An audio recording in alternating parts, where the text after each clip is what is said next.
बाल secret agent 999 राजन Iqbal series SC Bedi जी द्वारा लिखित भूतों की दुनिया। राजन इकबाल उस समय नाश्ता कर रहे थे जब भोलू ने आकर बताया कि नफीस भाई आए हैं, अंदर भेज दो। राजन बोला। थोड़ी देर के बाद नफीस खान अपनी ऊंट जैसी लंबी गर्दन को झुकाए अंदर दाखिल हुआ। राजन उसे देखते ही मुस्कुराकर बोला, आइए भाईजान, बैठिए। आप उनके पास बैठने का समय नहीं, तो खड़े खड़े ही नाश्ता कर लीजिए। नाश्ता तो साला अब कब्र में ही नसीब होगा। इकबाल जल्दी से बोला, तो क्या अपनी कब्र खुदवा कर आ रहे हैं? तुम तो साले अपने पक्के दुश्मन हो, कब्र ही खोदोगे। कब्र तो मजदूरी खोदेंगे भाईजान, मैं तो कुदाल फावड़े को हाथ भी नहीं लगाता। इकबाल ने पूरी गंभीरता से पूछा, वैसे आप इतनी जल्दी अपनी कब्र खुदवाना क्यों चाहते हैं? अभी तो आप माशाल्लाह जवान हैं, आपको शादी मादी करनी है। जब 100 मन तेल होगा तभी तो राधा नाचेगी। तो क्या आप अपनी घरवाली राधा को नचाएंगे? ला हौल वला कुव्वत, अपन तो साले मुहावरा पेश कर रहे थे। राजन ने बीच में दखल दिया, भाईजान आप काफ़ी परेशान नज़र आ रहे हैं, बात क्या है? परेशान ना होता तो 100 किलोमीटर दूर यहाँ दौड़ा दौड़ा ना आता। अच्छा, तो आप कार से नहीं दौड़े दौड़े आ रहे हैं? इकबाल फिर से बोला, तुम तो साले बाल की खाल निकालते हो, अपन वैसे ही बहुत परेशान हैं, और परेशान करोगे तो अपन आत्महत्या कर लेंगे।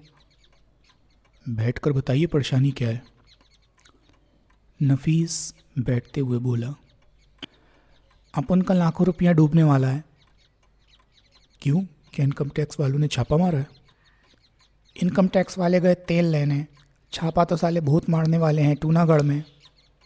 भूत? लेकिन टूनागढ़ में आप क्या कर रहे हैं? ठेका लेकर फंस गया हूँ। क्या कोई इमारत बनवा रहे हैं? पूरी कॉलोनी बनवा रहा हूँ, 300 मकान की, लेकिन वहाँ की घाटी में साली कुछ गड़बड़ नज़र आती है। तब तो फ़ायदे का सौदा है। फ़ायदा तो लाखों का है, लेकिन साले भूत नहीं चाहते कि अपन का फ़ायदा हो। 4 मजदूर गायब हो गए हैं। पुलिस से मदद ली होती? राजन ने कहा। पुलिस ने तो कोशिश की, लेकिन उन्हें तलाश नहीं कर सकी। लेकिन एक मजदूर का कहना है उसने उन्हें सुरंग की तरफ जाते देखा था, वहाँ से वो वापस नहीं आए। आसपास जंगल होगा, हो सकता है कोई जानवर उठाकर ले गया हो। पुलिस को ऐसा कोई सबूत नहीं मिला। मैं तो तुम लोगों के पास सहायता के लिए आया हूँ। ठीक है इकबाल, तुम ऐसा करो, सूरज को साथ लेकर चले जाओ, अगर ज़रूरत पड़ी तो मैं भी आ जाऊँगा। तुम क्यों नहीं चल रहे? मैं यहाँ एक केस में उलझा हुआ हूँ। अगर मैं भी चला जाऊँगा तो तुम्हारी सहायता कौन करेगा? सलमा और शोभा हैं यहाँ पर। तुमने शोभा का नाम ले दिया? इकबाल मुस्कुराता हुआ बोला, राजी डियर कहते हुए वो तुम्हारा पूरा ख्याल रखेगी। तुम भी 1-2 बार उसे शब्बो डार्लिंग कह देना। कोशिश करूँगा। राजन भी मुस्कुराया। नफीस भी मुस्कुराता हुआ बोला, राजन कुछ भी कह लो, शोभा और तुम्हारी जोड़ी बहुत प्यारी लगती है। नफीस भाई क्यों पत्थर से सिर फोड़ रहे हैं? आइए चलकर भूतों से सिर फोड़ते हैं, शायद वो सर झुकाकर चले जाएं। राजन कुछ नहीं बोला। इकबाल नफीस का हाथ पकड़कर बाहर की तरफ बढ़ गया। कार तीव्र गति से सड़क पर दौड़ रही थी। नफीस कार ड्राइव कर रहा था और सूरज व इकबाल उसकी बगल में बैठे हुए थे। सूरज ने पूछा, क्या बहुत जल्दी है? रात को ही साले भूत गड़बड़ करते हैं, अपन रात होने से पहले ही वहाँ पहुँच जाना चाहते हैं। जेब कतरे बहुत दिन हो गए नफीस भाई। क्या आप उनकी जेब कतरोगे? नहीं, उन भूतों की जेब कतरूंगा जो आपको परेशान कर रहे हैं। पहले ये बताइए, भूतों की जेब में नोट होते भी हैं या नहीं? और सुनो, इन्हें भी साला दौरा पड़ गया है। भूतों की साली जेब ही नहीं होती तो नोट मोट कहाँ से आएंगे? आप चिंता ना करें, मैं पैदा कर लूँगा। नफीस भाई, इकबाल बोला। दरअसल भूत ही भूतों का हाल जानते हैं। यानी तुम सूरज को भूत कह रही हो? हाँ, बच के रहिएगा यार, अपन पहले से ही उन सुरंग के भूतों से डरे हुए हैं, तुम अपन को और मत डराओ। नफीस ने कुछ इस ढंग से कहा कि सूरज और इकबाल हंस पड़े। टूनागढ़ वहाँ से लगभग 60 किलोमीटर दूर रमणीक पहाड़ी स्थान था, लेकिन जिस जगह नफीस ने ठेका लिया था वहाँ से शहर लगभग आधा किलोमीटर दूर था। कोई 90 मिनट के बाद वो लोग टूनागढ़ पहुँच गए। वहाँ नफीस ने मजदूरों के रहने के लिए कैंप बनवा दिया था, लेकिन अपने रहने और गोदाम के लिए टीन के शेड बनवा दिए थे। दूर से वो कैंप भी एक छोटी सी बस्ती नज़र आता था। 2 चौकीदार रात को वहाँ पहरा देते थे। इकबाल भाई, नफीस बोला, मजदूर काफ़ी भयभीत थे, कहीं भाग ना गए हों। अब हम आ ही गए हैं तो उन्हें वापस ले आएंगे, क्यों सूरज? करेक्ट। दूर से ही ऐसा लग रहा था जैसे कैंप में सन्नाटा छाया हुआ हो। अपने शेड के पास कार रोककर नफीस नीचे उतर आया।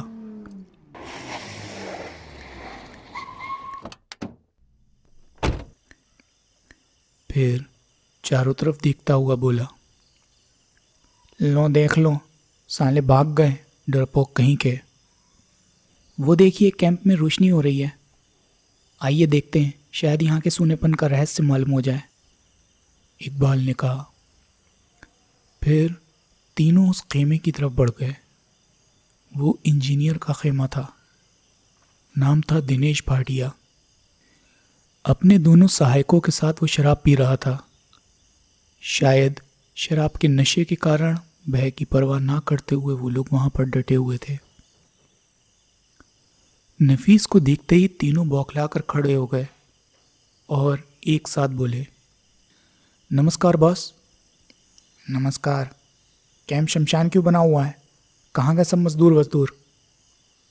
नशे में तीनों ही थे। भाटिया लड़खड़ाती जुबान में बोला, भाग गए।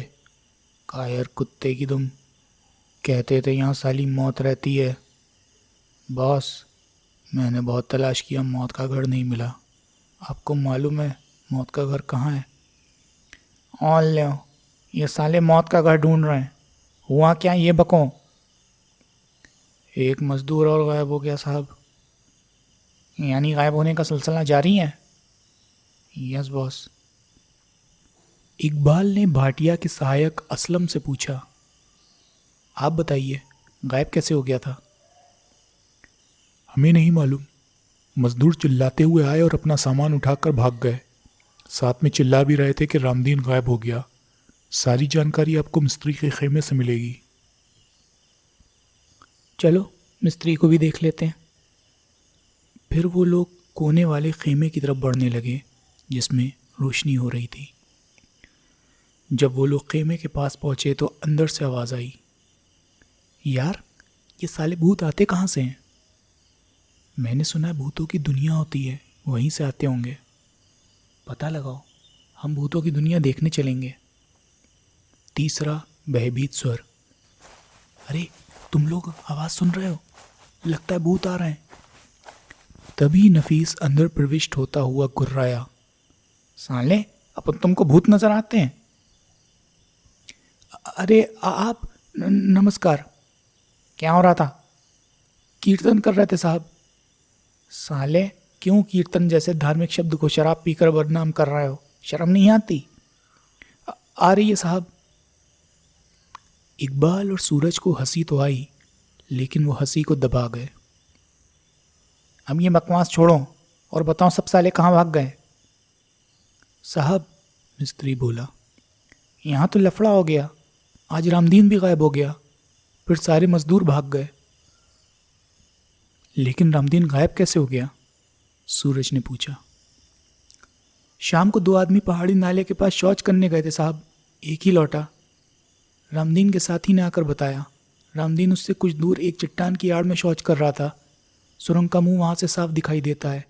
वहीं से वो गायब हो गया। उसने रामदीन को कुछ देर तलाश किया, फिर भय के मारे भाग आया। उससे रामदीन के गायब होने की बात सुनकर सारे मजदूर भाग गए। उन्हें शक है ये सारी सुरंग के भूतों की करामात है। और तुम लोग उसे तलाश करने नहीं गए? अंधेरे में कौन हिम्मत कर सकता है साहब? वो सुरंग यहाँ से कितनी दूर है? लगभग 1000 कदम होगी। तो चलो चल कर देखते हैं। नफीस भाई, आप अपनी दुनाली भी अपने साथ ले लीजिए, भूतों के क्रियाक्रम में काम आएगी। और सुनो, भूतों का भी कहीं क्रियाक्रम होता है। वो तो मरकर ही भूत बनते हैं, उनका क्रियाक्रम तो उनके रिश्तेदार कर चुके होते हैं। उन्हें डराने के लिए ही ले लीजिए। ये हुई ना कुछ बात। और आप लोग भी चलिए। सूरज वहाँ मौजूद लोगों को संबोधित करता हुआ बोला, अगर माँ का दूध नहीं पिया है तो यहीं रहकर गुल्ली डंडा खेल सकते हैं। हम ज़रूर चलेंगे साहब। इंजीनियर दिनेश भाटिया बोला, हम सब ने माँ का दूध पिया है, पानी नहीं। सूरज व इकबाल के पास तो रिवॉल्वर थे ही। नफीस ने अपनी बड़ी दुनाली राइफल ले ली थी। बाकी सब ने लाठियां संभाल ली थी। 2 बड़ी टार्चें, एक पेट्रोमैक्स लैंप भी ले लिया गया था। भूतों से लड़ने की पूरी तैयारी करके वो लोग सुरंग की तरफ चल पड़े। जब उन्होंने नाला पार किया तो मिस्त्री धीमे स्वर में बोला, हमें सवेरे यहाँ आना चाहिए था। सवेरे तक तो वे भूत रामदीन का हलवा बनाकर चट कर जाएंगे, तो कहाँ हम भूतों से लड़ पाएंगे? आप लड़ने की बात कर रहे हैं? मुझे पूरा विश्वास है आप जैसा ताकतवर इंसानों से ऐसा धोबी पाट मारेगा कि उनका कोई भी जोड़ साबुत नहीं बचेगा। वो सब जोश में आ गए। एकाएक इकबाल ने पूछा, क्या उस सुरंग के भूतों को किसी ने देखा है? बहुत लोगों ने देखा है, मिस्त्री ने बताया। पुराने लोग कहते हैं कि सुरंग में भूतों की दुनिया है। 8 भूतों को तो देखा ही गया है। उनकी शक्ल बहुत भयंकर है, ज़्यादा भी हो सकते हैं। बड़े बड़े उल्लुओं के रूप में वो लोग अक्सर रात को बाहर निकलते हैं। आप लोगों में से किसी ने देखा है? नहीं। सुनी सुनाई बातों पर विश्वास नहीं करना चाहिए। आंखों से देखने के बाद ही किसी बात पर विश्वास करना चाहिए। इसी तरह बातें करते हुए वो लोग सुरंग के पास पहुंच गए। वहाँ 3 पहाड़ियाँ दिखाई दे रही थीं। बीच वाली पहाड़ी में सुरंग थी। वहाँ का सन्नाटा बहुत भयंकर था। हिलते हुए पेड़ ऐसे लग रहे थे जैसे भूत नाच रहे हों। चट्टानों से ऐसा आभास होता था जैसे भूतों के बच्चे दुबके हों। पहाड़ियाँ तो दैत्य समान नजर आ रही थीं। क्या नफीस भाई के यहाँ ठेका लेने से पहले भी लोग गायब होते थे? इकबाल ने पूछा। गांव वाले डर के मारे उधर जाते ही नहीं थे, इसलिए गायब होने का सवाल ही पैदा नहीं होता। गायब हमारे मजदूर ही हुए हैं। नफीस भाई, इकबाल मुस्कुराता हुआ बोला, आपने भूतों का कुछ चुराया तो नहीं है? क्या? ये वही लोटा थाली कटोरी। अमा अपन सैकड़ों लोटा थाली भूतों में बंटवा सकते हैं। कहते हुए नफीस ने चौंक कर इकबाल की तरफ देखा, फिर उसे घूरता हुआ बोला, क्या अपन तुमको चोर नजर आते हैं? अरे मैंने तो इसलिए कहा था कि भूत चोरों के दुश्मन बन जाते हैं। तुम अपन को डरा रही हो, लेकिन अपन भी आज डरने वाले नहीं। अपन के पास दुनाली राइफल है। 2-4 भूतों की तो आज टंगड़ी तोड़कर ही रहेंगे। तभी एक मजदूर चिल्लाया, साहब वो देखिए भूत। सबने देखा। सुरंग के पास काले स्याह 8 व्यक्ति बेढंगे ढंग से नाच रहे थे। उनकी सूरतें टेढ़ी और बहुत ही भयंकर थीं। इकबाल व सूरज ने जेब से रिवॉल्वर निकाला और उन पर फायर कर दिए। दुनाली से एक फायर नफीस ने भी कर दिया था। भूतों का नाच रुक गया और वे सब सुरंग में समा गए। नफीस सीना तान कर बोला, भाग गए साले। हो सकता है कोई मर गया हो, सूरज बोला। पास जाकर देखना चाहिए। चलो, अपन डरते नहीं, कोई जिंदा होगा तो उसे भी दाएं दाएं कर देंगे। फिर वो लोग सुरंग के पास जाकर रुक गए। वहाँ उन्हें किसी भूत की लाश दिखाई नहीं दी, लेकिन सुरंग का काला मुहाना देखकर सारे मजदूर भय से कांप उठे। एक मजदूर कांपते स्वर में बोला, बाप रे, बहुत भयंकर जगह है। सूरज व इकबाल टार्च की रोशनी से सुरंग के आसपास का निरीक्षण कर रहे थे। नफीस आंखें फाड़ फाड़ कर देखने की कोशिश कर रहा था। भय की हल्की लहर उनके मन में भी थी। कोई भी होता भूतों की सोच कर और वहां के भयंकर सन्नाटे को देखकर भयभीत हो उठता। इकबाल बोला, रामदीन को आवाज़ दो। मिस्त्री दिनेश भाटिया ने अपनी तरफ से पूरे जोर के साथ रामदीन को आवाज़ लगाई, लेकिन भय के कारण उनकी आवाज़ कंठ में ही घुट कर रह गई। Next part. सुरंग की तरफ बिल्कुल सन्नाटा था। तभी कोई काली वस्तु उड़ती और चीखती हुई सन्नाटे के साथ उनके सिरों के ऊपर से निकल गई।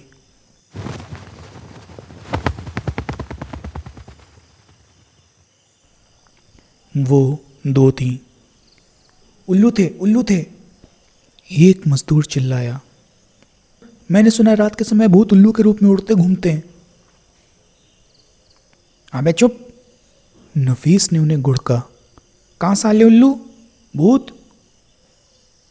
वो 8 हैं साहब। हम लोग भी 8 हैं। ऐसा धोबी पाट मारेंगे कि उल्लू की दुम बनकर रह जाएंगे। 2 और उल्लू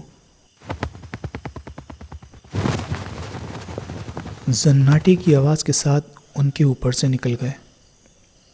2 मजदूर तो चीखते हुए गिर पड़े, क्योंकि उल्लू उनके बालों को छूते हुए निकले थे। सूरज, इकबाल सरसराते स्वर में बोला, 4 और निकलेंगे। तुम्हें कैसे मालूम? अंदाज़ा? क्या करना चाहते हो? जैसे ही उल्लू सुरंग के बाहर निकले उन पर फायर कर दो। अगर हम 1-2 उल्लुओं को भी मार गिराएंगे तो इनके दिमागों से भूतों का भय निकल जाएगा। फिर कुछ क्षणों के बाद 4 उल्लू कंठ से भयंकर चीखों की आवाज़ें निकालते हुए बाहर निकले।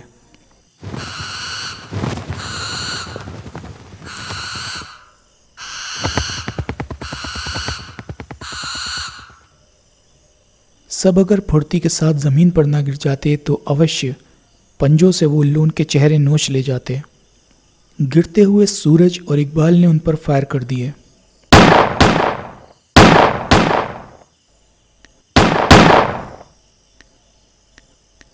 लेकिन कोई फायदा नहीं हुआ। फिर सब उठकर खड़े हो गए। इकबाल बोला, उल्लुओं से तुम लोग डर रहे थे? लानत है तुम लोग की मर्दानगी पर। दिनेश भाटिया बोला, हम सब आपके साथ हैं। नफीस भाई, इकबाल बोला, अब हम अंदर चलेंगे। वो दबे स्वर में बोला, सवेरे देख लेंगे। अगर आपको नहीं चलना है तो चूड़ियाँ पहनकर घर बैठिए। लाहौल वाला कुव्वत, अपन औरत नहीं मर्द हैं। चलो, कहाँ चलना है?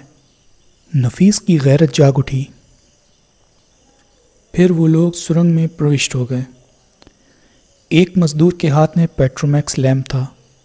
भाटिया व मिस्त्री ने टॉर्च संभाल रखी थी। नफीस ने राइफल को इस तरह सामने की तरफ तान रखा था जैसे फायर करने वाला हो। अंदर उल्लुओं की बीट की बदबू आ रही थी। दीवारें सीलन भरी थी।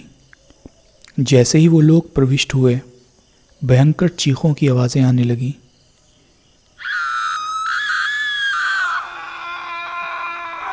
ऐसा लग रहा था जैसे लोगों की गर्दनों को छुरी से रेता जा रहा हो और वो दर्द के मारे चीख रहे हों। सब ठिठक कर रुक गए।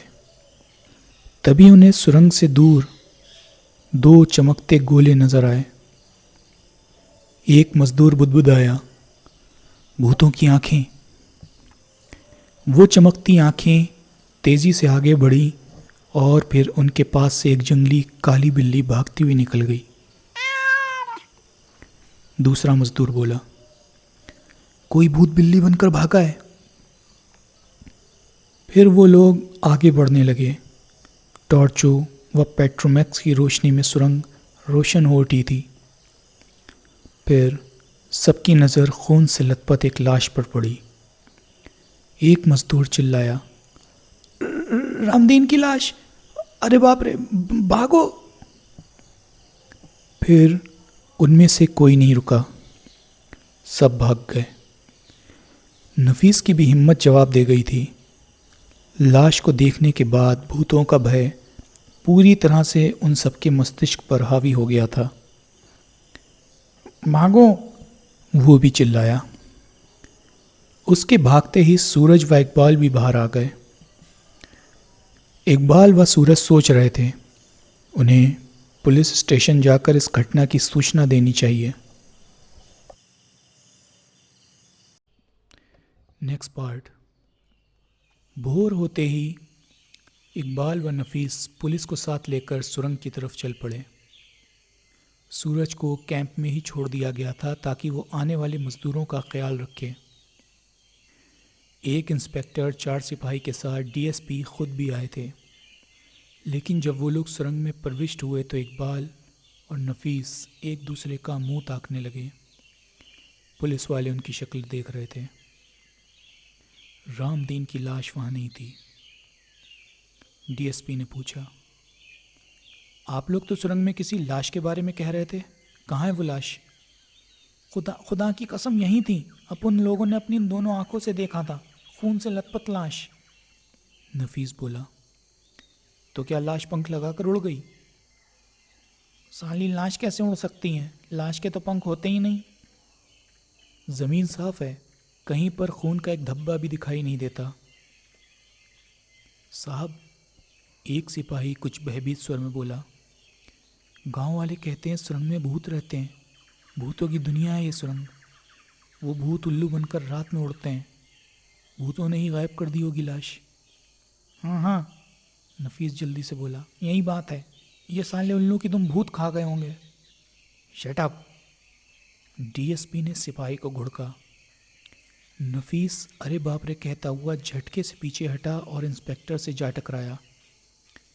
फिर दोनों फर्श पर लुढ़क गए। नफीस फुर्ती से उठा और इंस्पेक्टर को उठाता हुआ जल्दी से बोला, माफ़ करना इंस्पेक्टर साहब, गलती अपन की नहीं, पीएचडी की है। पीएचडी? पीएचडी कौन?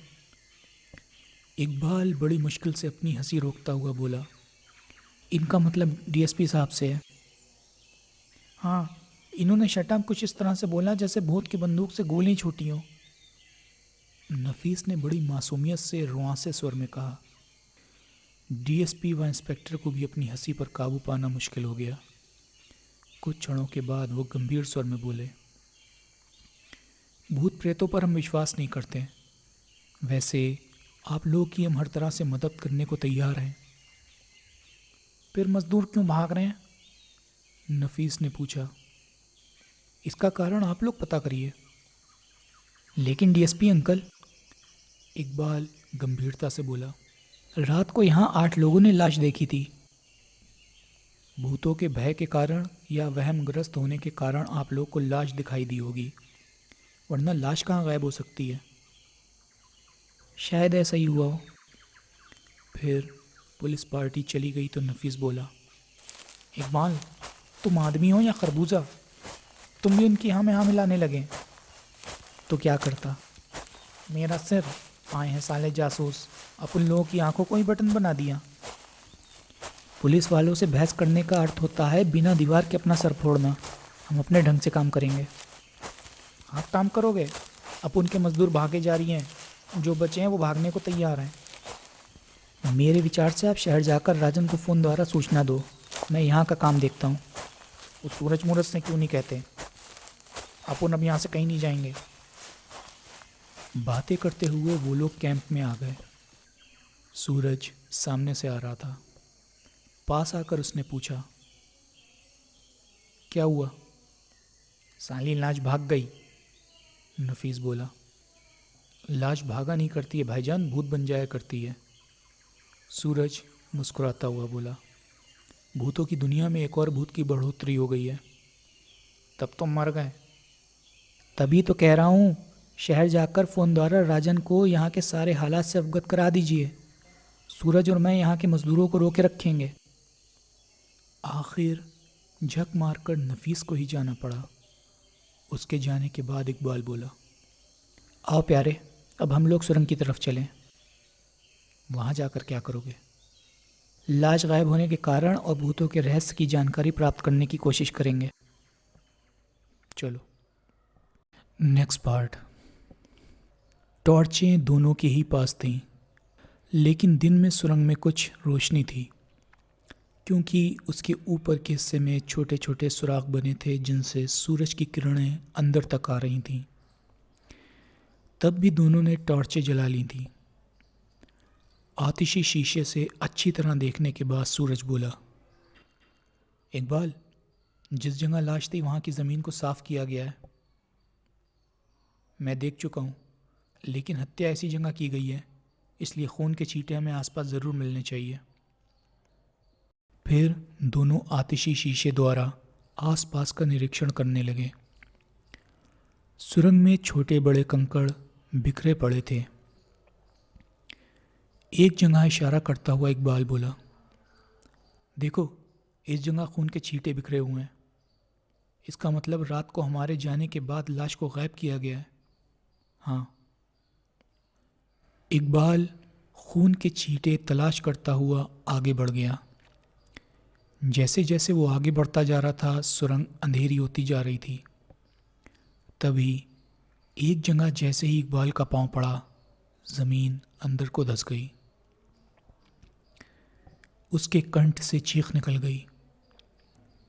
सूरज ने नज़र उठाकर देखा तो बुरी तरह चौंका। इकबाल को उसने ज़मीन के अंदर समाते हुए देखा था। वो उस तरफ दौड़ा। पास जाकर देखा, ज़मीन बराबर थी। कहीं छोटा सा गड्ढा भी दिखाई नहीं दे रहा था। सूरज ने अच्छी तरह उस जगह को ठोक बजा कर देखा, लेकिन कोई फ़ायदा नहीं हुआ। ज़मीन इकबाल को जिंदा पूरा निकल गई थी।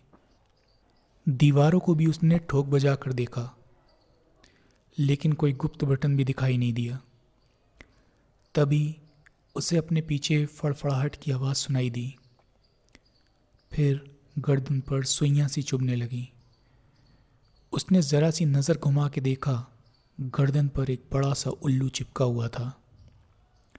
हाथ से उसने उसे खींचने की कोशिश की, लेकिन उसकी पकड़ गर्दन पर और भी मजबूत हो गई। इसी समय सुरंग में खरखराता भयानक स्वर गूंजा, ये भूतों की दुनिया है। यहाँ आने वाला इंसान जिंदा वापस नहीं जाता, लेकिन तुम्हें हम इसलिए ज़िंदा छोड़ रहे हैं ताकि तुम अपनी दुनिया में जाकर लोगों को बता सको कि भूतों की दुनिया में जो भी कदम रखेगा हम उसे ख़त्म करके अपनी दुनिया में मिला लेंगे। आवाज़ ख़त्म होते ही उल्लू गर्दन छोड़कर सुरंग के अंदर अंधेरे की तरफ उड़ गया। सूरज की समझ में नहीं आ रहा था कि वो क्या करे। रात की घटनाएं और इस समय की घटनाएं चीख चीख कर उससे कह रही थीं, ये सारे भूतों के कारनामे हैं। उसके मन में भय समा गया। गर्दन में जख्म हो गए थे। फिर वो अपनी गर्दन को एक हाथ से दबाए भाग लिया। नफीस उसकी ये हालत देखकर चौंका। फिर उससे सारी कहानी सुनने के बाद बोला, यानी सचमुच भूतों का चक्कर है। मेरी तो खोपड़ी की हवा निकल गई है, कुछ समझ नहीं आ रहा। इकबाल भाई का क्या होगा? उसकी चिंता अब उनको खाए जा रही है। इकबाल पत्थर का बना है, उसे आसानी से कुछ नहीं हो सकता। लेकिन भूत, वो खुद एक भूत है। राजन से बात हुई? हाँ, शहर के अप्सरा रेस्तरां में आएगा, अपन लोग उससे वहीं मिलेंगे। तो चलिए, वहीं मैं अपनी गर्दन की मरहम पट्टी भी करवा लूँगा। मजदूर भाग ना जाएं, इसलिए आज की घटनाओं का जिक्र उनसे नहीं किया गया, बल्कि उनसे कहा गया, चंदन नगर से एक बहुत बड़ा जासूस आ रहा है। सुनकर उनका भय कुछ कम हुआ। Next part. अप्सरा रेस्तरां के सामने कार पार्क करता हुआ नफीस बोला,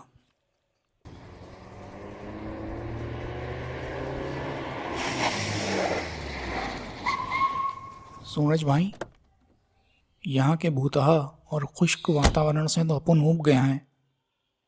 अगर आपकी भाभी यानी आपकी घरवाली होती तो मन ना उबता। सूरज मुस्कुराता हुआ बोला, अपन के भाग्य में भी साले उस सुरंग की तरह भूत ही चिपके हुए हैं। लड़कियां आती हैं, अपन को मूर्ख बनाती हैं और चली जाती हैं। कोई घरवाली मिलती ही नहीं। सूरज अंदर की तरफ बढ़ता हुआ बोला। शायद आपका भाग्य ही आपको यहाँ खींच लाया है। हो सकता है आपको घरवाली मिल जाए। क्या? यहाँ? नफीस अपनी ऊँट जैसी गर्दन से अंदर की तरफ झांकता हुआ बोला। क्या यहाँ घरवालियाँ बैठती हैं? खुद अंदर चलकर देख लीजिए। उस रेस्तरां के हॉल की दीवारें शीशे की बनी थीं, जिसके कारण बाहर का सारा पहाड़ी और सुंदर नज़ारा साफ दिखाई देता था। नई बात तो ये भी थी कि वहाँ सर्व करने वाली सारी खूबसूरत युवतियाँ थीं। टूरिस्ट थोड़ी देर के लिए वहाँ ज़रूर रुकते थे। रेस्तरां भी काफ़ी साफ सुथरा और खूबसूरत था। अंदर प्रविष्ट होते ही नफीस का मुंह खुला रह गया और आंखें फैल गईं। सूरज नफीस को खाली सीट तक घसीट कर ले गया।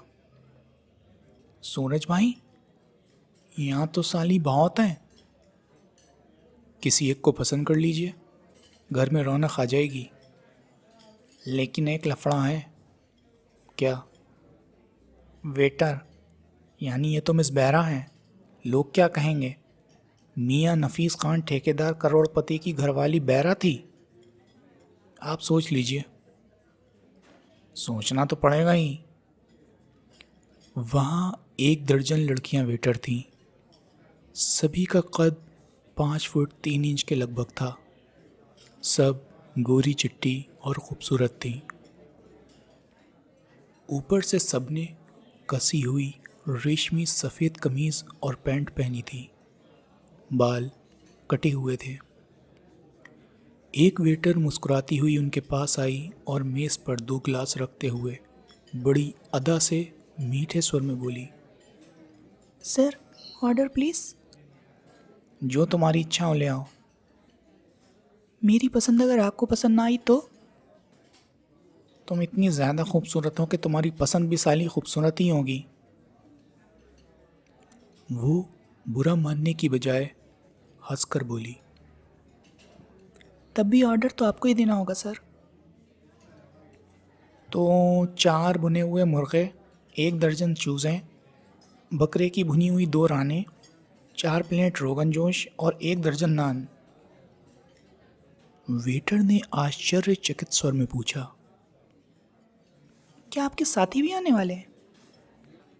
मिस वेटर, सूरज मुस्कुराता हुआ बोला, ये अकेले ही 4 साथियों के बराबर हैं। ये तो लंच है, डिनर इससे भी डबल होता है। वो नफीस को घूरती हुई चली गई। नफीस की नज़रें फिर हॉल में घूमने लगीं। सूरज ने पूछा, कोई पसंद आई? एक हो तो बताओ। यहाँ तो सारी अप्सराएं हैं। कितनी भोली मासूम। अब अपनी यहाँ रोज़ आएंगे। तभी वही वेटर ट्रॉली को धकेलती आती दिखाई दी। पास आकर उसने सारा सामान मेज़ पर सजा दिया। फिर पूछा, आप लोग कहाँ से आए? चंदन नगर से। कुछ दिन तफरी करने के बाद वापस चले जाएंगे, सूरज ने बताया। यहाँ के लोग बहुत अच्छे हैं और आपकी तरह प्यारे हैं। नफीस भी बिना बोले नहीं रह सका। आप भी बहुत अच्छी हैं। क्या नाम है आपका? शफीना। नाम भी अच्छा है। लेकिन यहाँ पे सब अच्छे नहीं हैं। यहाँ गुंडे भी आते हैं। ऐसी तफरी की जगह पर तो गुंडे आते ही हैं। वो भयंकर गुंडे हैं, गड़बड़ करते हैं। रेस्तरां का मालिक उन्हें रोकता नहीं? वो डरपोक झगड़ों से दूर भागता है। वैसे देखने में सब जेंटलमैन नज़र आते हैं। मदन दादा को यहाँ कौन नहीं जानता। शफीना नफरत भरे स्वर में बोली, वो तुम लड़कियों को तंग करते होंगे? मेरी छोटी बहन को तो जबरन उठा ले गए थे। तब तो ऐसे गुंडों की जूतों से मरम्मत होनी चाहिए। क्यों नफीस भाई? ठीक कह रहे हो मिस साहिबा। अब आप मत घबराओ, अपन लोग आ गए। मदन दादा, साले उल्लू के पट्टे, सुअर की दुम, मुर्गी के चूजे।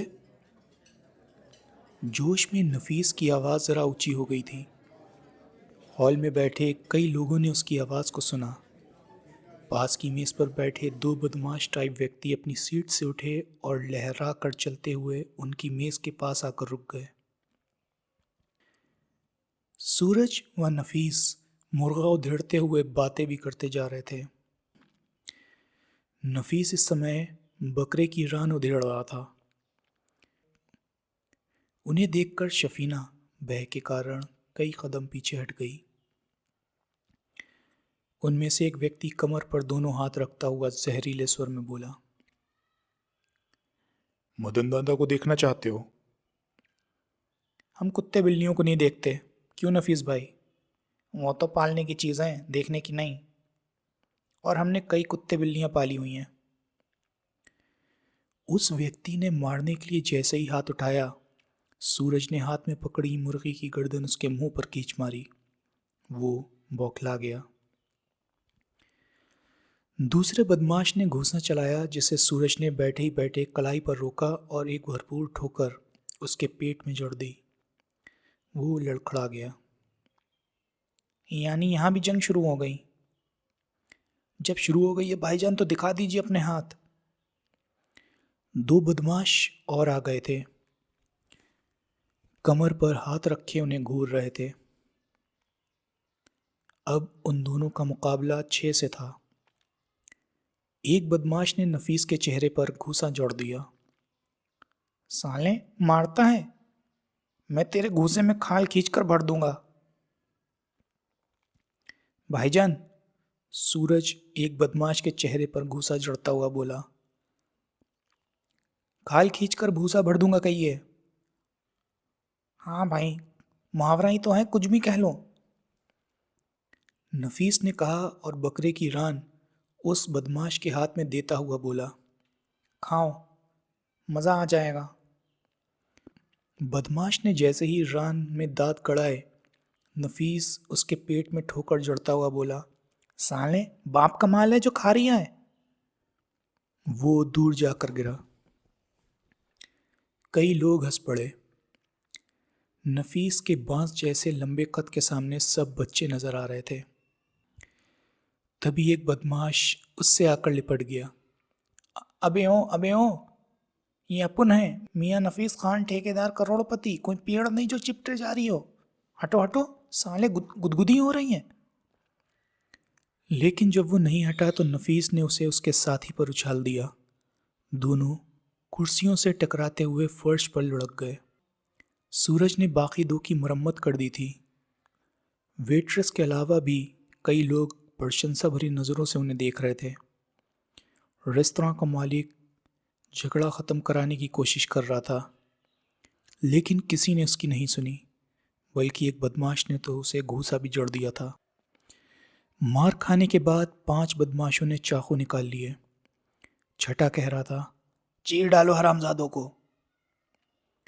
इतने सारे चाकू देखकर नफीस की हालत खराब हो गई। सूरज कमर पर हाथ रखकर खड़ा हो गया और सोचने लगा, अगर कोई सहायता ना आई तो आज चाकू उनके बदन में उतर जाएंगे। लोग तो भय से और भी पीछे हट गए थे। एक सीट पर खूबसूरत जोड़ा बैठा हुआ था। दोनों ने ही जैकेट कमीज पहन रखी थी।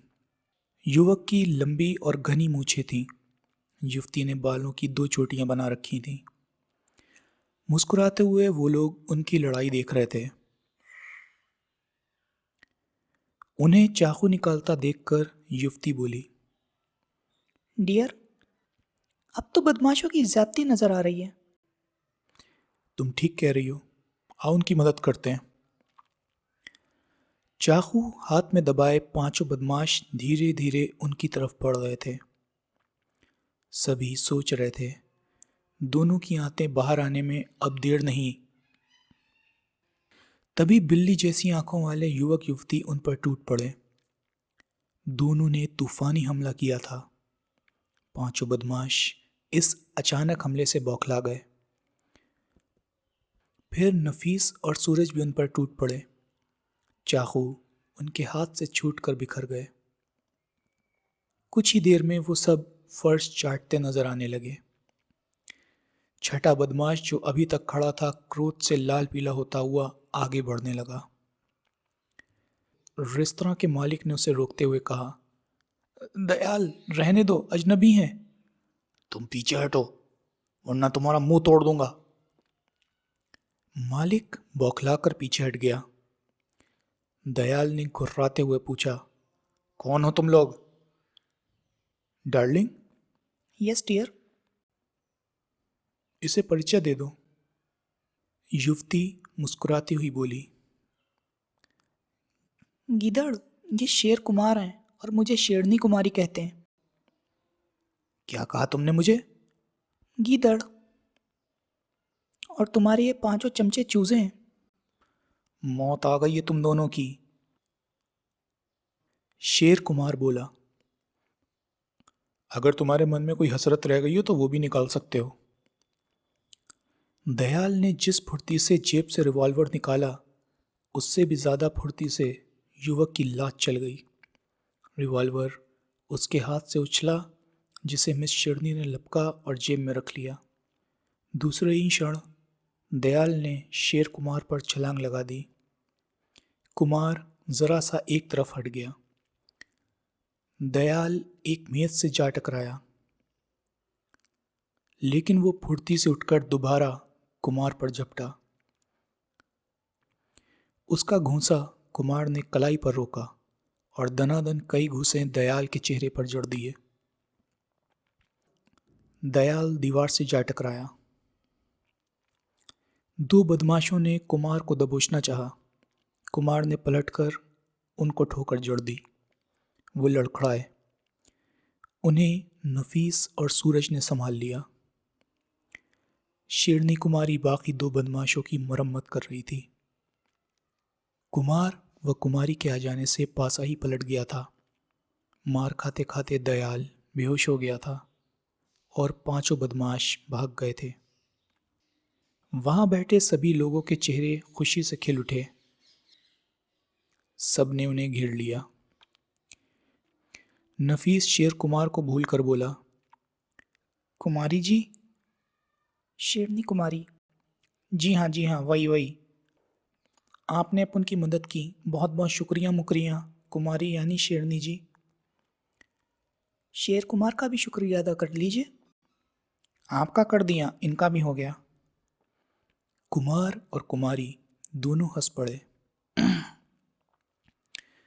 वहां मौजूद सब लोग उनकी बहादुरी की तारीफ कर रहे थे। रेस्तरां का मालिक बोला, कुमार जी, आप कुमारी जी को लेकर यहां से चले जाइए वरना मुसीबत आ सकती है। मुसीबत से हम लोग नहीं डरते, कुमार मुस्कुराता हुआ बोला। बदमाशों को शिक्षा देने में हमें मजा आता है। मदन दादा तो जब भी यहाँ आते हैं हमारे लिए मुसीबत हो जाती है। वो लोग बहुत खतरनाक बदमाश हैं। भीगी बिल्ली की तरह डरोगे तो गीदड़ बदमाश खुद ब खुद शेर बन जाएंगे। आप नहीं जानते, इस घाटी में उनका बहुत आतंक है। तो क्या इन दोनों को उनके हाथों मरने देते? हम किसी से नहीं डरते। ऐसे बदमाशों को जमीन चटाना हमें अच्छी तरह आता है। आप लोग पुलिस की सहायता क्यों नहीं लेते? पुलिस कहती है उन पर हाथ डालने के लिए सबूत चाहिए, लेकिन सबूत कौन जुटाए? चिंता मत करिए, अब सब ठीक हो जाएगा। बरसाती कीड़ों की तरह गुंडे भी ज़्यादा दिन तक नहीं टिकते। और हाँ, आप दोनों जाइए यहाँ से। नफीस ने 500 रुपये निकालकर बिल के रूप में शफीना को थमाए और सूरज के साथ बाहर निकल गया। कुमार और कुमारी भी बाहर आ गए थे। कुमार ने पूछा, आप लोग क्या यहाँ तफरी करने आए थे? नहीं, अब उन लोग अपने एक दोस्त मोस्त का इंतज़ार कर रहे थे। इस समय आप लोग का यहाँ रुकना खतरनाक हो सकता है। वो लोग तैयारी करके फिर से आ सकते हैं, इसलिए आप लोग यहाँ से चले जाइए। और क्या आप लोगों के लिए खतरा नहीं है? सूरज ने विरोध करना चाहा। कुमार ने उसे घूरते हुए कहा, जैसा कह रहा हूं वैसा करिए। सूरज को ऐसा लगा जैसे उसकी आंखों से बिजली निकल रही हो। उसने जल्दी से आंखें झुका लीं और बोला, चलिए नफीस भाई, हम लोग चलते हैं। लेकिन साली ये गुंडागर्दी। सूरज उसे घसीटता ले गया। फिर दोनों कार में बैठ गए तो नफीस बोला, कुछ भी हो, अपन से ये गुंडागर्दी बर्दाश्त नहीं होती। क्यों? वो कितनी सुंदर मासूम और भोली मेट्रेस थी, साले उस पर अत्याचार करते हैं। तो क्या आपको वहीं छोड़ाऊं? वो बदमाश चाकू भाले बंदूक लेकर आते ही होंगे। अरे नहीं। नफीस एकदम से एक्सीलेटर दबाता हुआ बौखलाए स्वर में बोला, अपन का मतलब है राजन आ जाए तो सालों की गुंडागर्दी निकाल दूंगा। क्या कुमार राजन से कम था? बराबर का ही था, लेकिन वो कुमारी कौन थी? सुना नहीं, दोनों एक दूसरे को डियर और डार्लिंग कह रहे थे। शायद एक दूसरे को चाहते हैं। कितने किस्मत वाले हैं और एक अपन है जिसकी किस्मत को साली जंग लग गई है। कोई चाहने वाली नहीं मिलती। मिल जाएगी। अल्लाह जब देता है तो छप्पर फाड़ कर देता है। अल्लाह वो दिन दिखाए। लेकिन राजन को यहाँ आना चाहिए, वरना अपन के लाखों के ठेके का दम निकल जाएगा। राजन आ चुका है तो अपन लोगों से मिला क्यों नहीं? इकबाल भाई के बारे में उसे बताना है, गले मिलकर आंसू बहाना है। मौका आने पर वो हमसे अवश्य मिलेगा। उसको सब कुछ मालूम होगा। खाक मालूम होगा। यहाँ इकबाल भाई के गम में अपन का वजन कम हो रहा है। हाँ इकबाल भाई। इकबाल को जब होश आया तो वो हड़बड़ा कर उठ बैठा। सिर के पिछले हिस्से में दर्द की लहर दौड़ गई। उसने हाथ लगाकर देखा, सिर पर पट्टी बंधी हुई थी। कमरे में एक पलंग, गिलास व सुराही के अलावा 2 कुर्सियां भी थीं। कमरे की तरह ही वो चीज़ें भी पुरानी नज़र आ रही थीं। एक दरवाज़ा और खिड़की भी थी। दोनों ही इस समय बंद थे। जब उसने दिमाग पर जोर दिया तो उसे याद आया, सुरंग में एकाएक ज़मीन धंस गई थी और वो नीचे गिरता चला गया था। वहाँ गहरा अंधेरा था। वो इस समय कहाँ है उसे नहीं मालूम था। तभी वो चौंका। कमरे के बाहर से कदमों का स्वर उभरा था। इतना तो वो समझ गया था, वो दोस्तों में नहीं दुश्मनों के बीच है। अतः वो फिर लेट गया और आंखें बंद कर ली। दूसरे ही क्षण दरवाज़ा खुला।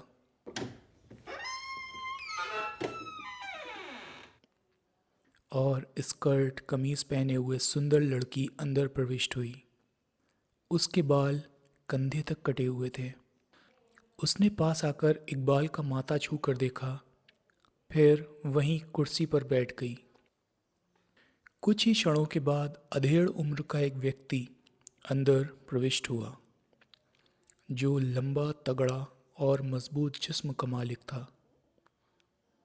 रूपा, होश में आया तुम्हारा जख्मी? नहीं, लेकिन सांसें चल रही हैं, बुखार भी नहीं है।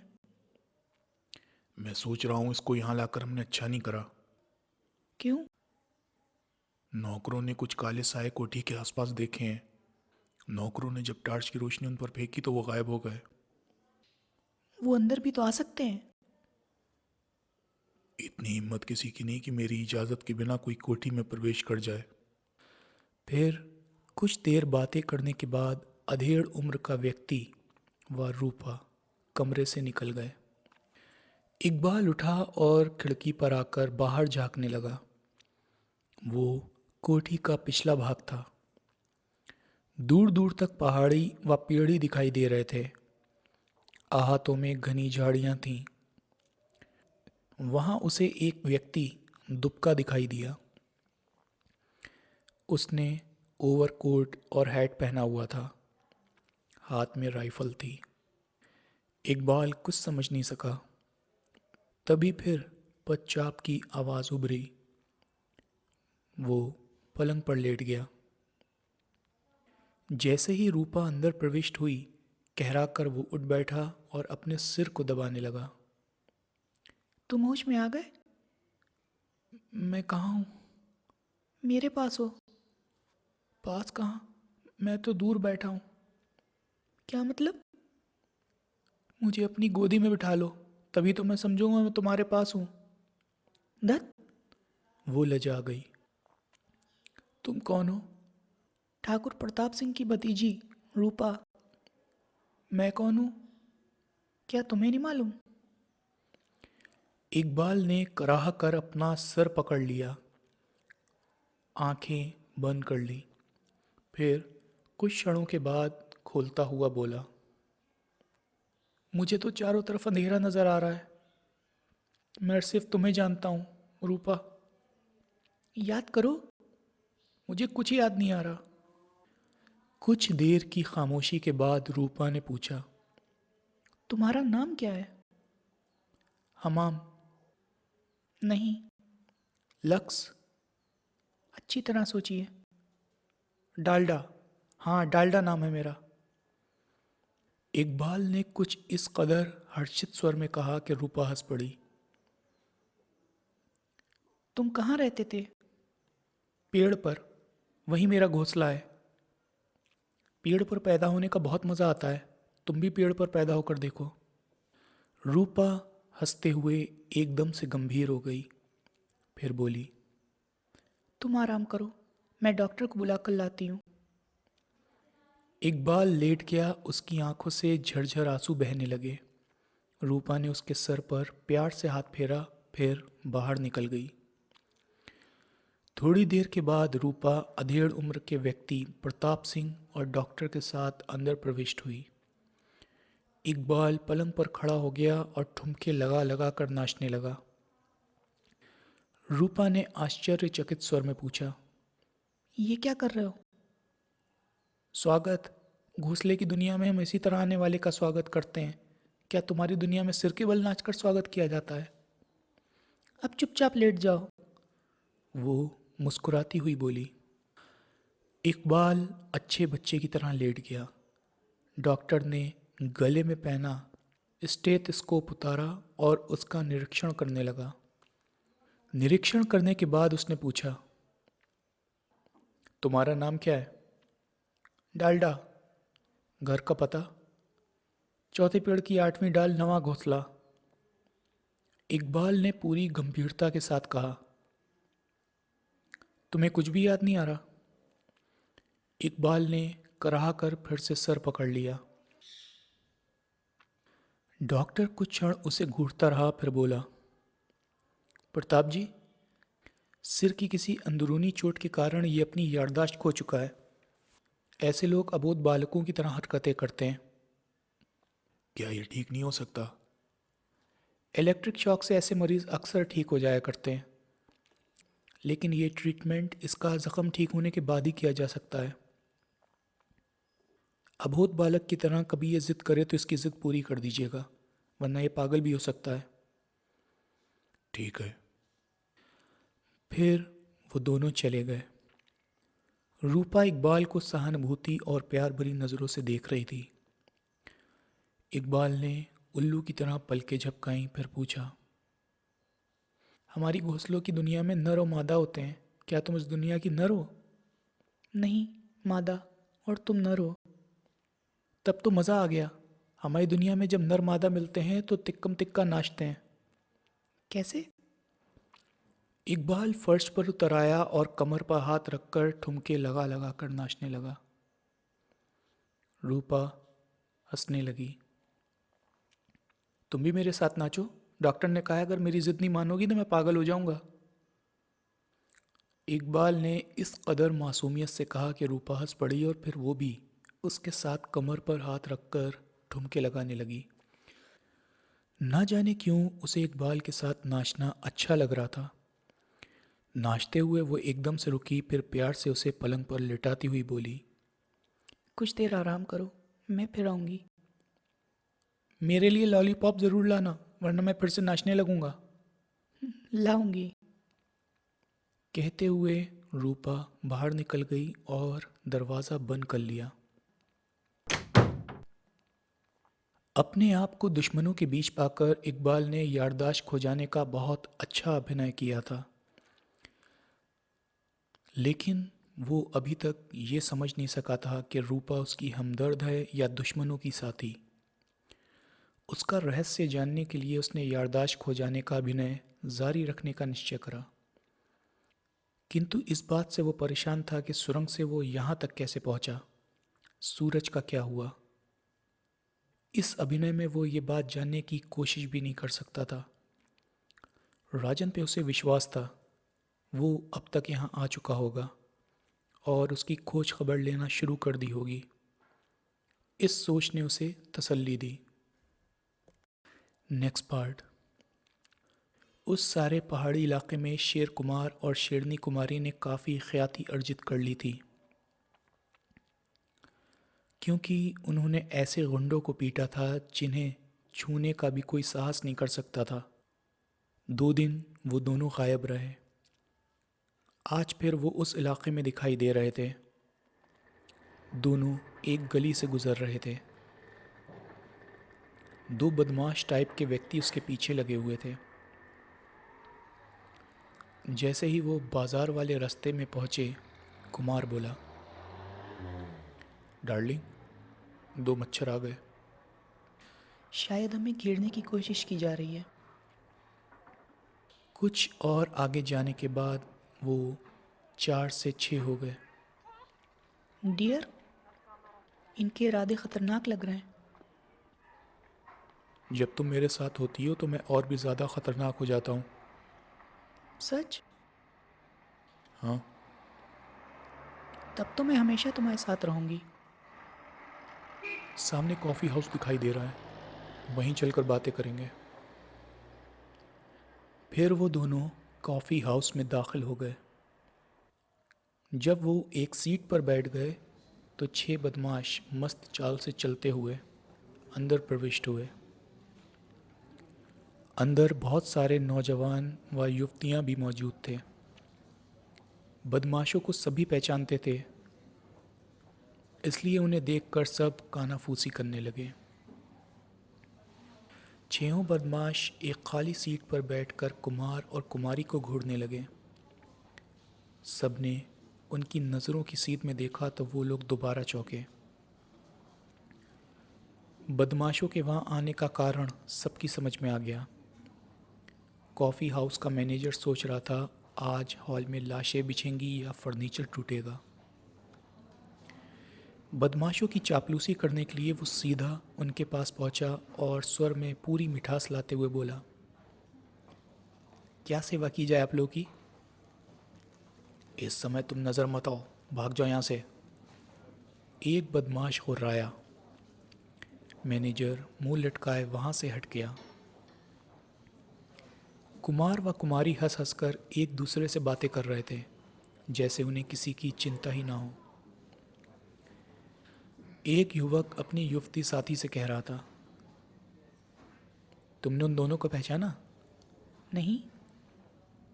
अरे ये वही जोड़ा है जिन्होंने मदन दादा के आदमियों को कुत्ते की तरह पीटा था और वो सब दुम दबाकर भाग गए थे।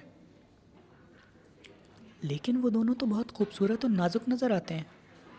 हाथ हथौड़े जैसा है, बहुत बहादुर हैं।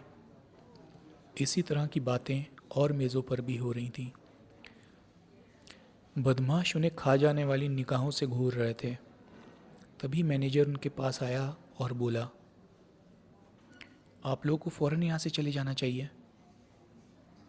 क्यों? वो लोग आप लोग की यहाँ लाशें बिछा देंगे। वो लोग 6 हैं, अगर 12 भी होते तब भी हमें छू नहीं सकते थे। लेकिन तोड़ फोड़ के कारण नुकसान तो मेरा होगा। हम नुकसान भर देंगे। कुमारी बोली। आप आराम से जाकर बैठिए और तमाशा देखिए। तभी 2 युवक और युवती एक साथ उनके पास पहुंच गए।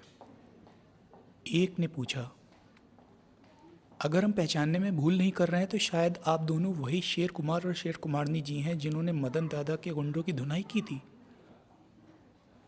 आपने ठीक पहचाना। यहाँ कायर भरे हुए हैं। आप लोगों ने हमें मार्ग दिखाया है, अब हम कायरता छोड़कर आपका साथ देंगे। धन्यवाद। वो चले गए। कुछ क्षणों के बाद कई युवक युवतियों ने आकर उन्हें घेर लिया। मैनेजर के साथ साथ अब वो गुंडे भी उन्हें आश्चर्य भरी निगाहों से देख रहे थे। एक युवक बोला,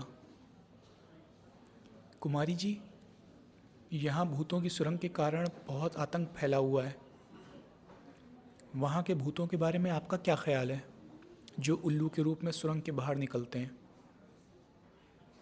लोगों को भयभीत करने के लिए ऐसी अफवाहें फैलाई जा रही हैं। अगर ये अफवाह है तो हम इसकी असलियत जानना चाहते हैं। दूसरा युवक बोला, लेकिन इसके लिए हमें आपके मार्गदर्शन की आवश्यकता है। किंतु आप लोगों को वहाँ नहीं जाना चाहिए, वहाँ आप लोगों के लिए खतरा भी उत्पन्न हो सकता है। आप लोगों ने हमें बहुत साहस व मजबूती दी है, अब हम खतरे से नहीं डरेंगे, आप लोगों के साथ वहाँ चलेंगे। फिर सभी लोग उनसे आग्रह करने लगे। बदमाशों ने सोचा भी नहीं था कि ऐसा होगा, इसलिए उन्होंने वहाँ से खिसकने में ही अपनी भलाई समझी। कुमार मुस्कुराता हुआ बोला, आप लोगों का उत्साह देखकर मुझे खुशी हो रही है। हम चलने के लिए तैयार हैं, लेकिन सिर्फ पुरुष ही हमारे साथ चलेंगे, स्त्रियां नहीं। क्यों? एक लड़की ने पूछा। रात के अंधेरे में ऐसी खतरनाक जगह पर लड़कियों को नहीं ले जाना चाहिए। तब तो कुमारी जी भी नहीं जाएंगी, क्योंकि ये भी स्त्री हैं। ये स्त्री होने के बावजूद भी भूत और अपराधियों के लिए बम का गोला है। कुमार मुस्कुराता हुआ बोला। दूसरी युवती जल्दी से बोली, कुमारी जी के साथ रहकर हम बम गोला ना सही, दिवाली का धूम धड़ाका वाले पटाखा तो बन ही सकते हैं। उस युवती ने कुछ इस ढंग से कहा कि सब हंस पड़े। कुमारी बोली, डियर, बहादुर लड़कियां लगती हैं, इन्हें भी ले चलो। ठीक है। कुमार मुस्कुराता हुआ बोला, मैं अपनी डार्लिंग की बात नहीं टाल सकता। आप लोग रात को 9 बजे नाले के पास जो चौकोट चट्टान है वहाँ पर मिलिए, वहीं से हम सुरंग की तरफ जाएंगे। सबके चेहरे खुशी से खिल उठे। Next part. सूरज भाई, नफीस निराशा भरे स्वर में बोला, अपन तो अपना घोड़ा यहाँ से बढ़ाने वाले हैं, यानी बोरियां बिस्तर गोल कर दिया है। आप चिंता क्यों कर रहे हैं, राजन यहाँ पहुँच गया है। ऐसी मीठी बातों से अपन को मत बहलाओ, काम तो साला गया तेल लेने, लाखों रुपया चूहों की पुड़ियाँ बनकर रह गए हैं उन भूतों के कारण। फ़ायदा भी तो आपका होगा। फ़ायदा साला खाक होगा, नुकसान अपन को कब्रिस्तान पहुंचा देगा। तभी दिनेश भाटिया पास आकर बोला, हेलो बॉस। बॉस गए तेल लेने, काहे के बॉस। वो बुदबुदाया, अगर थोड़े से मजदूर और आ जाएं तो हम 3 दिनों में चट्टानों को उखाड़कर ज़मीन को मकान बनवाने लायक बना लेंगे। चट्टानों को उड़ाने के लिए बारूदी सुरंगें लगा दी हैं। हाँ, रात को चट्टानें उड़ाई जाएंगी, सवेरे मलबा बटोर लिया जाएगा। आप शहर जाकर कुछ मजदूर ले आइए। अगर वो साले भूत की दुम तुम लोगों से भी लिपट गए तो? मैं भूतों से नहीं डरता, भाटिया शराब के नशे में बोला। शहरी मजदूर भी नहीं डरते। अगर इस बार सालों ने गड़बड़ करी तो उन भूतों को इतने जूते मारूंगा कि उल्लू के पट्टे बनकर रह जाएंगे। तभी गोरखा भागा हुआ वहां पहुंचा और हाफते हुए बोला,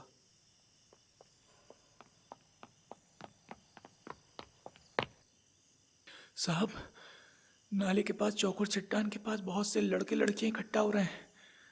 उनके पास बंदूकें, कुल्हाड़ी और लाठियां भी हैं। तुम काहे के चौकीदार हो? पूछा भी नहीं कि काहे को अपन के इलाके में कदम रख रही हो। वो 30-40 है, हिम्मत नहीं हुई। नफीस भाई, अपनी बंदूक ले लीजिए, हम खुद चल कर देखते हैं। नफीस ने अपनी बंदूक ली, फिर दोनों वहाँ पहुँच गए। उस जगह 5 लड़कियाँ और 20 जवान मौजूद थे।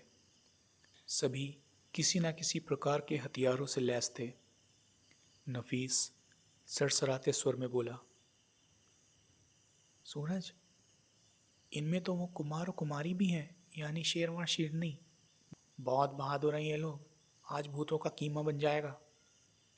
कुमार कह रहा था, चलने से पहले एक बार और सोच लीजिए, वहां आप लोगों के लिए खतरा उत्पन्न हो सकता है। हम खतरों से नहीं डरते, हम सब अपनी जिम्मेदारी पर आपके साथ चल रहे हैं। ठीक है, तो चलिए। फिर वो लोग सुरंग की तरफ बढ़ने लगे। नफीस जैसे ही आगे बढ़ा, सूरज बोला, हम पीछे रहकर चलेंगे। काहे को? क्या हम अछूत मछूत हैं? कारण बाद में समझा दूंगा। फिर वो उनका पीछा करते हुए सुरंग में पहुंच गए। सूरज व नफीस ने अपने आप को एक चट्टान के पीछे छिपा लिया था। नौजवानों ने मशालें जला ली थीं, जिनकी संख्या 2 थी। टॉर्चें उनके पास काफ़ी थीं। मशालों की रोशनी में सुरंग का काला मुहाना बहुत भयंकर लग रहा था। एक युवक बोला, कुमारी जी, बाहर तो कुछ भी नहीं है, हमें सुरंग के अंदर जाकर देखना चाहिए। फिर लड़के लड़कियों के मिश्रित स्वर उभरे, हाँ हाँ, हम अंदर चलेंगे और प्रेतों का रहस्य खोल कर रहेंगे। अभी उन्होंने इतना ही कहा था कि सुरंग के अंदर से तेज सीटियों की आवाज़ उभरी।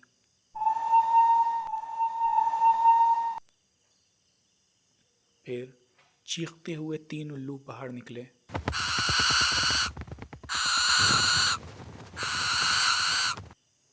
कुमार व कुमारी अगर नीचे ना झुक जाते तो उल्लू अपने पंजों से उन्हें अवश्य घायल कर देते। 2 उल्लू मशालों से टकराए। मशालें जमीन पर गिरकर बुझ गईं। 3 उल्लू चीखते हुए फिर बाहर निकले और युवक युवतियों पर झपटने लगे।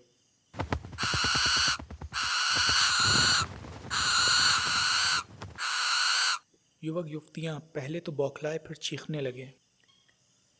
कुमार, ये तो गड़बड़ हो गई। कुमारी बोली, मुझे पहले ही शक था, कुछ ना कुछ गड़बड़ अवश्य होगी। तीसरी बार 2 उल्लू जैसे ही बाहर निकले, कुमार ने उन पर फायर कर दिया।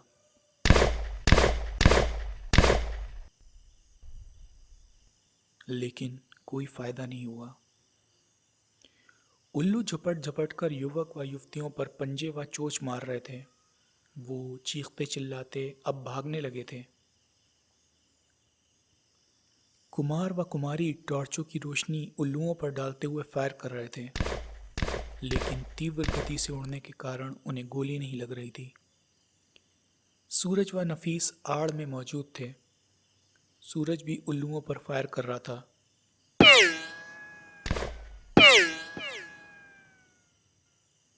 तभी एक गोली उल्लू को लगी और वो जमीन पर गिरकर ढेर हो गया। युवक युवतियां भागे जा रहे थे, फिर वो नजरों से ओझल हो गए। उल्लुओं को वापस लौटता देखकर कुमार व कुमारी आड़ में हो गए।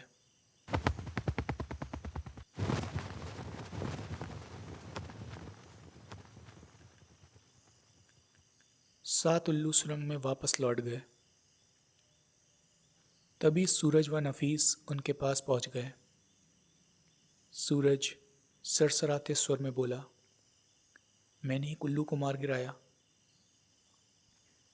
कुमार ने चौंक कर उसे देखा, फिर तेज स्वर में बोला, तुमसे किसने कहा था यहाँ आने के लिए? चले जाओ यहाँ से और वहां जाकर काम जारी रखो, जाओ। सूरज के साथ साथ नफीस ने भी कुमार के स्वर में फर्क अनुभव किया। वो स्वर रिस्त्रा के स्वर से भिन्न था। नफीस कुछ कहता उससे पहले ही सूरज ने उसका हाथ थामा और बोला, भागिए। फिर दोनों ढलान में भागते चले गए।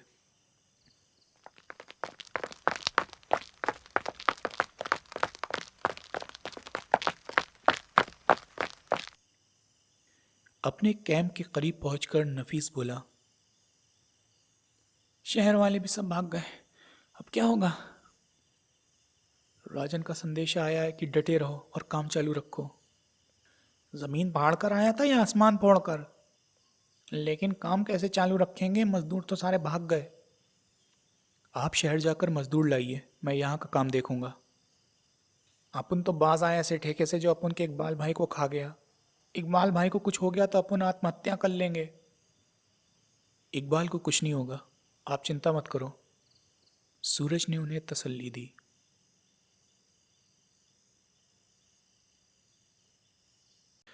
Next part. सूरज वहाँ की देखभाल कर रहा था। कुछ स्थानीय मजदूर को पकड़कर उसने काम पर लगा दिया था। नफीस और मजदूरों का प्रबंध करने शहर चला गया था। उधर उन सारे युवक युवतियों की हालत खराब थी जिन्हें उल्लुओं के पंजे लगे थे। उनके चेहरे व गर्दनों के घाव गुब्बारे की तरह फूल गए थे, जैसे जलने से फोफले हो जाते हैं। दर्द व जलन से वे सब छटपटा रहे थे। सबको अस्पताल में दाखिल करा दिया गया था। भूतहा सुरंग का भय अब सबके मन में बुरी तरह समा गया था। सब कुमार व कुमारी को कोस रहे थे जो उन्हें वहां ले गए थे। लोगों को अब विश्वास होने लगा था कि सुरंग में भूतों का वास है। मदन दादा के आदमी कुमार व कुमारी का जगह जगह मजाक उड़ा रहे थे, यानी उन्हें बदनाम किया जा रहा था। बल्कि उन्होंने तो यहाँ तक कहना शुरू कर दिया था कि ये दोनों भी भूतों के साथी हैं। रात से ही कुमार व कुमारी गायब थे। उल्लुओं के शिकार युवक व युवतियों को बचाने की पूरी कोशिश करी जा रही थी। Next part. रूपा ने बहुत प्यार के साथ इकबाल को खाना खिलाया। वही उसकी देखभाल कर रही थी। रात को प्रताप सिंह रूपा के साथ अंदर दाखिल हुआ तो इकबाल ने पलंग के नीचे छलांग लगा दी और तालियां बजाता हुआ बोला, मैंने आपको पहचान लिया अंकल, इसे भी पहचान लिया है। कौन है आप? आप ठाकुर प्रताप सिंह हैं और ये आपकी भतीजी रूपा है। तो तुम्हारी याददाश्त वापस लौट आई है।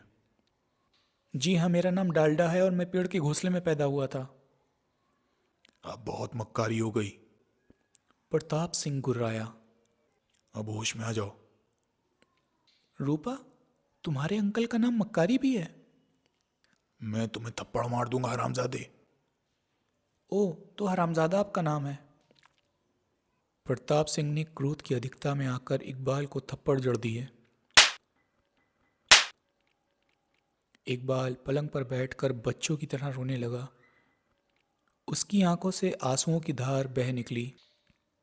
अंकल, रूपा बोली, ये अपनी याददाश्त खो चुका है, आप इसे मार क्यों रहे हैं? लगता है बहुत मोहब्बत हो गई इससे। मेरे साथ आओ। दोनों बाहर चले गए। इकबाल ने जल्दी से अपने आंसू पोंछे और दरवाजे पर आकर कान लगा दिए। अब बताओ, क्या रिश्ता जोड़ लिया तुमने उससे? एक बीमार से जो सहानुभूति होती है वही रिश्ता है मेरा उससे, रूपा भर्राए स्वर में बोली। लेकिन मैं सोचता हूँ वो अब हमारे लिए बेकार है। हम उससे कुछ भी मालूम नहीं कर सके। अंकल, मैं सोचती हूँ हमें उसको उसके साथियों के विरुद्ध प्रयोग करना चाहिए। इस तरह हमें यह भी मालूम हो जाएगा कि उसकी याददाश्त खोई है या वो नाटक कर रहा है। मैं तो उसे ख़त्म कर देना चाहता था, लेकिन अगर तुम ऐसा सोचती हो तो हम ये भी करके देख लेते हैं। फिर वो दोनों एक और कमरे में आ गए जहां दो बदमाश टाइप व्यक्ति पहले से मौजूद थे। प्रताप सिंह ने पूछा, कुमार कुमारी का पता लगा? रात वो युवक युवतियों के साथ थे, लेकिन फिर न जाने कहाँ गायब हो गए। दोनों में से एक बोला, तुम लोग मूर्ख हो, कल के छोकरे छोकरी का पता नहीं लगा सके। कहिए तो जैसे ही दिखाई दें ख़त्म कर दें। अभी नहीं, आज रात को कैदी छोड़ दिया जाएगा। अगर कुमार व कुमारी जासूस हुए तो उससे अवश्य मिलेंगे। उस समय उन्हें ख़त्म कर दिया जाए। ठीक है, कैदी को कहाँ छोड़ना है? कैंप के पास। निगरानी कड़ी और छुपकर होनी चाहिए। जो आज्ञा। Next part. रूपा जब दरवाज़ा खोलकर कमरे में प्रविष्ट हुई तो उस समय इकबाल सिर के बल खड़ा था। वो आश्चर्यचकित स्वर में बोली, ये क्या हो रहा है? इकबाल पीठ के बल फर्श पर गिरा, फिर सीधा खड़ा होता हुआ बोला, याददाश्त वापस लाने की कोशिश कर रहा था। तुम्हें सचमुच कुछ याद नहीं आता? आता है। क्या? तुम मुझे बहुत याद आती हो। धत। ना जाने क्यों रूपा लजा गई, फिर फुसफुसाते स्वर में बोली, अब होश में आ जाओ, तुम्हारी जान खतरे में है। जान और खतरा क्या होता है? तुम्हारा सर। याद रखूंगा, जान और खतरा तुम्हारा सर होता है। इसी तरह मुझे याद कराती रहो, शायद मेरी याददाश्त लौट आए। काश तुम मेरी बात समझ सकते। कहने के बाद वो चली गई। इकबाल अभी तक उसके बारे में कुछ जान नहीं सका था। वो ये भी नहीं जान सका था कि सुरंग से उसे वहाँ क्यों और कैसे लाया गया है। इसलिए अभी तक वो याददाश्त खो जाने का अभिनय कर रहा था। रूपा के बारे में भी वो अभी स्पष्ट रूप से नहीं जान सका था कि वो उसकी हमदर्द है या दुश्मन। किंतु अभी तक उसने उसके साथ हमदर्दी ही दिखाई थी। रात होने पर रूपा जब फिर कमरे में आई तो उसके हाथ में दूध का भरा हुआ गिलास था। जब उसने गिलास उसके हाथ में थमाया तो गिलास के नीचे एक पर्ची भी दबी हुई थी। दूध पी लो। उसने ऊंचे स्वर में कहा, फिर धीरे से बोली, दूध पीने के बाद चुपके से पर्ची फाड़ कर नष्ट कर देना। अच्छा, अब मैं जा रही हूँ, भगवान तुम्हारी रक्षा करे। कहने के बाद वो कमरे से बाहर निकल गई। इकबाल ने दूध का गिलास मेज पर रखा और फिर पर्ची खोलकर पढ़ने लगा। लिखा था, तुम्हें ख़त्म कर दिया जाता, लेकिन अभी तो मैंने तुम्हें बचा लिया है। किंतु यहाँ से जाने के बाद तुम्हें अपनी रक्षा खुद करनी है। मैं ये भी जानती हूँ कि तुम याददाश्त खोने का नाटक कर रहे हो।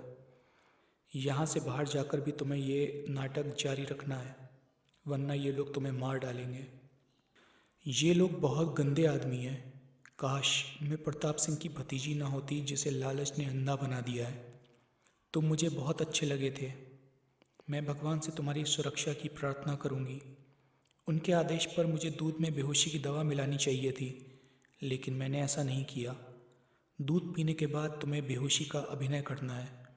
तुम्हारी दोस्त रूपा। पत्र पढ़ने के बाद इकबाल ने उसे निगल लिया। अब उसे विश्वास हो गया था कि रूपा उसकी हमदर्द है। दूध में सचमुच बेहोशी की दवा नहीं थी। तब भी उसने नकली बेहोशी की चादर ओढ़ ली। Next part. नफीस ने शहर में मजदूरों का प्रबंध कर लिया था। मजदूरों को सवेरे आना था, लेकिन वो खुद शाम को ही कैंप के लिए रवाना हो गया था। तभी वो चौंक उठा। जीप की हेडलाइट में उसे एक बॉल दिखाई दिया था। ब्रेक लगाकर उसने जीप रोकी और फिर हर्षित स्वर में बोला, इकबाल भाई, तुम कहाँ से टपक पड़े? आसमान से टपका हूँ, खजूर में अटका, ज़मीन पर पटका। क्या बके जा रही हो? बक नहीं रहा हूँ, अपना घोंसला ढूंढ रहा हूँ। कहाँ है तुम्हारा घोंसला मोसला? पेड़ पर, वहीं पैदा हुआ था। इकबाल की बात को मजाक समझकर नफीस हंसता हुआ बोला, चलो मेरे साथ, मैं तुम्हें तुम्हारे घोंसले पर ले चलता हूँ। नफीस ने कहा और उसे धकेलते हुए जीप में बैठाया। फिर जीप को गति देता हुआ बोला, क्या कह रही थे तुम? आसमान पर लटका, फिर मिला एक झटका, नीचे लपटका, फिर बकवास। मेरा नाम बकवास नहीं, डालडा है। तुम्हारा नाम लंबा घोंसला। कहीं भूत ने तुम्हारे दिमाग का कोई पेंच तो पेचकस से ढीला नहीं कर दिया? ढीला नाम तुम्हारा और क्या पेचकस है हमारा। अब नफीस को विश्वास हो गया था कि उसका दिमाग खराब हो गया है। कैंप पहुंचकर वो उसे अपने कमरे में ले आया। वहां सूरज मौजूद था। इकबाल को देखते ही बोला, ये कहाँ मिला? ज़मीन पर पड़ा था, इस लंबे ने उठाकर जीप में रख लिया। लेकिन तुम कौन हो? शायद कबूतर हो। सूरज हंस पड़ा। हंसो मत, नफीस बोला, भूत प्रेतों ने से कुछ कर दिया है। ये अपने नाम के साथ साथ हमारा नाम भी भूल गया है। याददाश्त खो गई होगी। तुम तो बहुत बुद्धिमान हो मियाँ कबूतर। रूपा व प्रताप सिंह यानी भतीजी के चाचा भी यही कहते थे।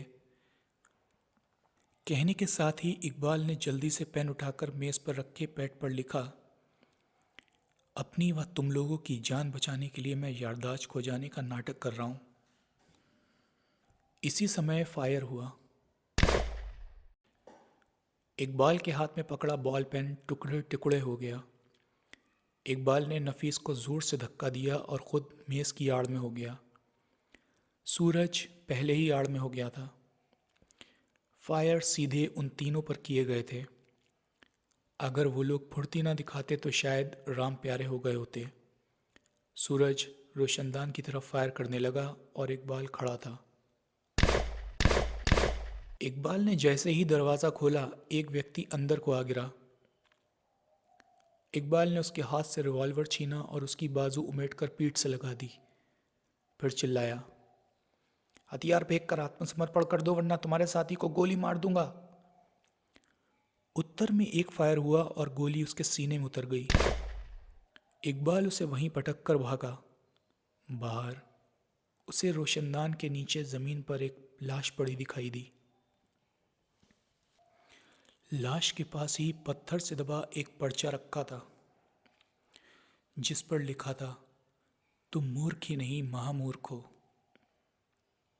इकबाल भाई, पीछे से नफीस ने पूछा, खैरियत तो है? तुम महामूर्ख हो।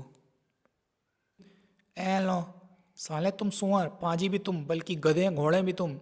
अपन खैरियत पूछ रही हैं और तुम बास पर चढ़ जा रहे हो। सूरज ने पास आते हुए पूछा, क्या हुआ? तुम महामूर्ख हो। सूरज गुर्राया, भांग तो नहीं पी गए? लगता है भैया जी पर भूत चढ़ गया साला। नफीस बोला, भूत नहीं, लाश चढ़ाई है जिसके पास से मुझे छोटा सा पत्र मिला है। लेकिन ये लाश साली कहाँ से टपक पड़ी? ये उसी व्यक्ति की लाश है जिसकी गोली से अंदर मेरे काबू में आया व्यक्ति मारा गया था। लेकिन इसे किसने मारा? उसी ने जिसने छोटा सा पत्र लिखा है कि तुम महामूर्ख हो। लेकिन वो है कौन? राजन। उसकी राइटिंग में अच्छी तरह पहचानता हूँ। अगर राजन उसे गोली ना मारता तो वो व्यक्ति हमें गोली मार देता। लेकिन ये बदमाश यहाँ कैसे पहुँच गए? मेरा पीछा करते हुए, ताकि मालूम कर सकें कि मेरी याददाश्त सचमुच चली गई है या मैं ढोंग कर रहा था। उनकी बात बीच में ही रुक गई क्योंकि तभी एक तेज धमाका हुआ।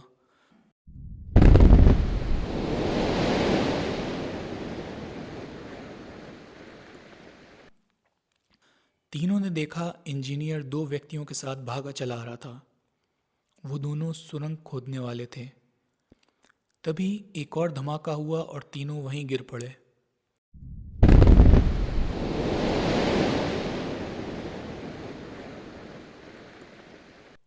अबे ओ इंजीनियर साहब, नफीस ने चिल्लाकर पूछा, ये बमबारी यानी धमाके साले कहाँ हो रही हैं?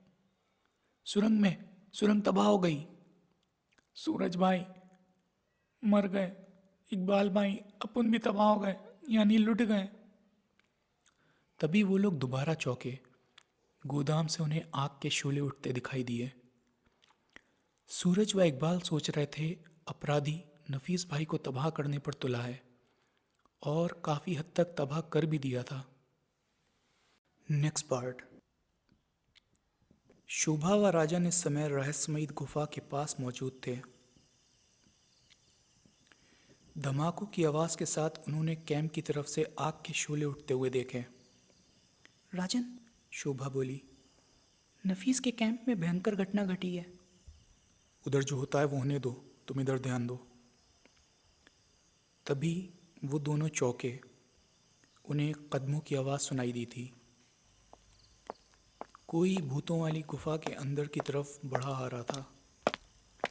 फिर उन्हें दयाल आता दिखाई दिया जो गुफा में प्रविष्ट हो रहा था। राजन ने शोभा को बाहरी रहने का इशारा किया और खुद उसके पीछे अंदर प्रविष्ट हो गया। दयाल टॉर्च की रोशनी में आगे बढ़ रहा था। तभी दो उल्लू पंख फड़फड़ाते और गले से भयंकर आवाज़ें निकालते हुए प्रकट हुए। भयभीत होने की बजाय दयाल के कंठ से कुछ आवाज़ें निकलना शुरू हो गईं। दोनों उल्लुओं ने दयाल के चारों तरफ एक चक्कर लगाया और अंधेरे में गायब हो गए। फिर काफ़ी अंदर जाने के बाद उसने एक जगह कोई पत्थर दबाया। बगल में छोटी सी खिड़की के आकार का एक रिक्त स्थान उत्पन्न हो गया। उसके अंदर रोशनी हो रही थी। अंदर से पूछा गया, कौन हो तुम? दयाल। काम हो गया? हाँ, नफीस के कैंप में आग लगा दी गई है। सुरंग को तबाह कर दिया गया है। और कैदी? कैदी सूरज और नफीस के साथ बच गया है, लेकिन नफीस अब यहाँ रुकेगा नहीं। वो बुरी तरह भयभीत है। कल तक अवश्य भाग जाएगा। बॉस तुमसे खुश हैं दयाल। अगर नफीस कल तक ना भागा तो भूत आबादी पर हमला कर देंगे। तब वो लोग खुद ही नफीस को यहाँ से बाहर निकाल देंगे। मेरा मेहनताना। खिड़की से एक हाथ बाहर निकला और उसे नोटों का बंडल देने के बाद पूछा, तुम्हारा पीछा तो नहीं किया गया था? नहीं। सावधानी के साथ यहाँ से बाहर निकल जाओ। दयाल ने नोटों की गड्डी थामी और बाहर निकल गया। जैसे ही वो बाहर निकला, शोभा ने पीछे से उसके सिर पर रिवॉल्वर का कुंदा दे मारा। वो एक कराह के साथ वहीं ढेर हो गया। राजन पास आ गया था। शोभा ने पूछा, अब क्या करना है? काफ़ी रहस्य मालूम हो गए। कल तक मुख्य अपराधी के हाथ में हथकड़ी लग जाएगी। तुम दयाल को ले जाओ, मैं सुरंग में जा रहा हूँ। शोभा ने विरोध नहीं किया। दयाल को उठाकर कंधे पर लाद लिया और राजन सुरंग की तरफ बढ़ गया।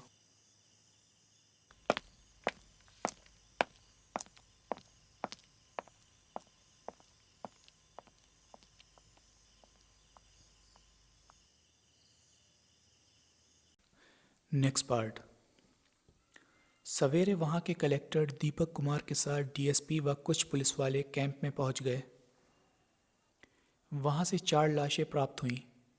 जांच के बाद कलेक्टर दीपक ने आदेश दिया, मिस्टर नफीस, सूरज व इकबाल को गिरफ्तार कर लीजिए। यहाँ की गड़बड़ी में मुझे इन्हीं लोगों का हाथ लग रहा है। तीनों चाहकर भी विरोध नहीं कर सके और उन्हें हथकड़ियाँ लगा दी गईं। इकबाल भाई, नफीस रुआं से स्वर में बोला, क्या तुम कुछ भी नहीं कर सकते? नहीं, लेकिन आप चिंता मत करिए। कुछ घंटे जेल की ठंडी हवा खाने के बाद हम बाहर आकर गरम गरम समोसे खाएंगे। लानत है तुम पर और तुम्हारे समोसों पर। सूरज मुस्कुरा दिया। Next part. राजन ने डीएसपी पर अपना भेद खोल दिया था और उसे वहां पर होने वाली सारी घटनाओं से अवगत कराने के बाद सुरंग का रहस्य भी बता दिया था। सुनकर डीएसपी का मुंह भी खुला का खुला रह गया। शोभा उसे देखकर मुस्कुरा रही थी। यानी इस इलाके में इतना बड़ा षड्यंत्र रचा जा रहा था और मुझे इसकी खबर तक नहीं। जब इतने बड़े बड़े लोग अपराधी होंगे, वो भी कानून के रक्षक, तो आप क्या कर सकते हैं? तो चलकर उन्हें गिरफ्तार कर लें। प्रमाण सहित गिरफ्तार करिएगा। इस समय 8-10 सिपाही तैयार कर लीजिए। राजन ने मुस्कुराते हुए कहा। Next part. Engineer Dinesh Bhatia व दयाल दोनों कोठी के फाटक से अंदर प्रविष्ट हो गए। चौकीदार ने उन्हें देखते ही कहा, साहब आप लोग का इंतजार कर रहे हैं, जाइए। दोनों कुछ क्षणों के बाद कमरे में प्रविष्ट हुए। सामने सोफे पर कलेक्टर दीपक कुमार व ठाकुर प्रताप सिंह बैठे थे। कलेक्टर ने पूछा, क्यों आए हो यहाँ? पुलिस को हम पर शक हो गया है। कैंप में हम दोनों ने ही आग लगाई थी, भाटिया बोला। मजदूरों को गायब करवाने में भी हमारा ही हाथ है। तो हम क्या करें? ये सब हमने आप लोगों के कहने पर किया है, दयाल बोला। इसलिए हम लोगों को बचाना आपकी जिम्मेदारी है। हमने इस काम के लिए तुम दोनों को काफी धन भी तो दिया था, अब भाग जाओ यहाँ से। आप एहसान फरामोशी कर रहे हैं, भाटिया बोला। जिस जगह मकान बनाने का नफीस खान ने ठेका लिया है वहाँ तांबे की खाने हैं। सुरंग के भूतों का चक्कर भी आपने इसलिए चलवाया था कि नफीस डर के मारे ठेका छोड़कर भाग जाए, और फिर आप अपने बड़े भाई ठाकुर प्रताप सिंह को यहाँ का ठेका दिलवा दें ताकि ठेके की आड़ में वो ज़मीन से तांबा निकालकर करोड़पति बन जाएं। आपने हमें भी उसमें पार्टनर बनाने का वायदा किया था। तुम्हारे जैसे लफंगे हमारे पार्टनर नहीं बन सकते। जमीन से निकलने वाले तांबे के दो ही पार्टनर होंगे, ठाकुर प्रताप सिंह और कलेक्टर दीपक कुमार। भूतों का चक्कर हमने ऐसा चलाया है कि नफीस खान को यहाँ से भागना ही पड़ेगा। अगर आप हमें धोखा देंगे तो हम चीख चीख कर अदालत में कहेंगे कि असली अपराधी आप दोनों हैं, और वो लड़का इकबाल भी आज़ाद है जिसने ठाकुर साहब की कैद में याददाश्त खोने का नाटक किया था। अब आप दोनों फांसी से नहीं बच पाएंगे। उत्तर में दोनों की जेब से रिवॉल्वर निकल आए और उन पर फायर कर दिए। गोली उनके सीने में लगी, लेकिन वो खड़े रहे। इसी समय दरवाज़ा खुला और फायर हुए। प्रताप व दीपक के हाथ से रिवॉल्वर छूट गए। पुलिस धड़धड़ाती हुई अंदर प्रविष्ट हुई और दोनों को दबोच लिया। कलेक्टर गुर्राया, डीएसपी, ये क्या बदतमीजी है? अपने सारे अपराध तो तुम लोगों ने अपने मुंह से कबूल कर लिए हैं, फिर भी कह रहे हो ये क्या बदतमीजी है? क्या सबूत है तुम्हारे पास? ये टेप रिकॉर्डर जिसने तुम लोगों की बातों को रिकॉर्ड कर लिया है। राजन अंदर प्रविष्ट होता हुआ बोला। उसके हाथ में टेप रिकॉर्डर था। दयाल व भाटिया को वायदा माफ गवाह बना लिया गया है। उन्हें बुलेट प्रूफ पोशाक पहनाकर हम ही लोगों ने यहाँ भेजा था। अब सरकार को वो ज़मीन सौंप दी जाएगी जिसके नीचे तांबे की खाने हैं। नफीस भाई के नुकसान की भरपाई तुम लोग की जायदाद बेच कर करी जाएगी। वो कुछ बोलते उससे पहले ही शोभा, सूरज, नफीस व इकबाल मुस्कुराते हुए अंदर प्रविष्ट हुए। उन सब लोगों को देखकर दोनों के मुंह खुले रह गए। शोभा व राजन ने इस समय कुमार व कुमारी का मेकअप उतार दिया था। Last part. नफीस बहुत खुश था क्योंकि सरकार की तरफ से उसके नुकसान की भरपाई का वायदा किया गया था। प्रताप व दीपक को जेल में ठूस दिया गया था। सुरंग में 7 उल्लू मौजूद थे जिन्हें पकड़ लिया था। सभी प्रताप सिंह के सिखाए हुए थे। उल्लुओं के पंजे पर जहरीला पदार्थ लगाकर युवक व युवतियों पर आक्रमण करवाया गया था। वो सब ठीक थे और अस्पताल से बाहर आ गए थे। सूरज, इकबाल व शोभा राजन को प्रशंसा भरी नज़रों से देख रहे थे। समाप्त।